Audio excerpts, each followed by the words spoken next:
Hello everyone. Today we are going to talk about concept of stacks and queues, part of data structures using C++ course. Stacks and queues are basic data structures that are used to store and manage data. They have different ways of accessing and manipulating data and are used in different scenarios.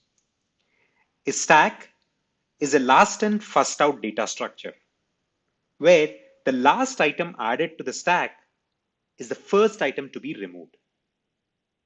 The basic operations performed on a stack include push, that is, add an item to the top of the stack, pop, to remove the item from the top of the stack, and peek, to retrieve the item from the top of the stack without removing it. Stacks are commonly used for implementing undo and redo operations, backtracking, and memory management.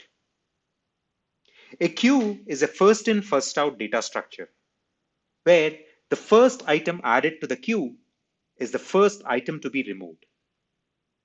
The basic operations performed on a queue include enqueue, that is, add an item to the back of the queue, dequeue, that is, to remove the item from the front of the queue, and peek, to retrieve the item from the front of the queue without removing it. Queues are commonly used for scheduling tasks, handling request processing, and simulation of real-life scenarios. Stacks and queues are essential concepts in computer science and are widely used in various algorithms and data structures, such as trees, graphs, and sorting algorithms. Understanding the concept of stacks and queues and their use cases is crucial for computer science professionals and software developers. Hope this was helpful. Thank you for watching.